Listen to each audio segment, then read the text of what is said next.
6 months into her reign as Miss Universe, Penelope the peacock was starting to feel the weight of the world on her shimmering blue shoulders. At first, being a beauty queen had been everything she'd dreamed of. The adoring crowds, the luxurious lifestyle, and the chance to be a positive influence as a role model for young girls. But now the dream was starting to feel more like a nightmare. Every morning when she woke up, she knew she had to be perfect. Her feathers had to be perfectly puffed out, her eyes perfectly lined up, and she had to greet every human with a perfectly polite smile. The other peacocks had warned her it would be exhausting, but she hadn't listened. Now she was starting to understand what they meant. It wasn't just the endless posing for pictures or the constant chatter of the media. It was the feeling that she had to be something she wasn't all the time.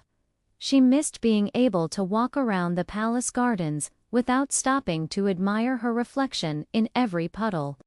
She missed gossiping with her friends about the handsome peacocks in the park without feeling like she had to put on a brave face. She even missed the simple joy of taking a mud bath without an audience. But most of all, she missed being herself. Lately, she'd been feeling more and more like a prisoner in her own gilded cage. And the thought of spending the next year like this was more than a little terrifying. One afternoon, while strolling through the palace gardens, she met up with her friend Peter. He was a goofy peacock known for his silly antics, like collecting shiny bottle caps and trying to ride the palace fountains. Penelope had always admired his carefree spirit and wished she could be more like him. "You look like you've lost your luster, my dear Penelope," Peter said, noticing her downcast eyes and wilted feathers. "What's the matter?" Penelope sighed. "I feel like I'm losing myself. Being Miss Universe is everything I've ever wanted, but now, I don't know who I am anymore. I used to be funny and spontaneous and a little bit naughty, but now I'm just a shell of my former self." Peter tilted his head and stared at her for a moment. "You are still you, my dear.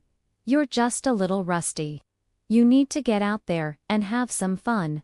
And that's exactly what Penelope did. She started by sneaking out of the palace at night to meet Peter for midnight snacks in the royal kitchen. They'd gobble up macaroons and laugh until their feathers were ruffled. She started taking secret trips to the park to watch the other peacocks play.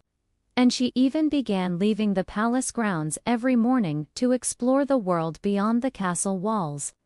It was everything she'd hoped for, and more. She got to be a beauty queen and a regular peacock, all thanks to a little midnight snack.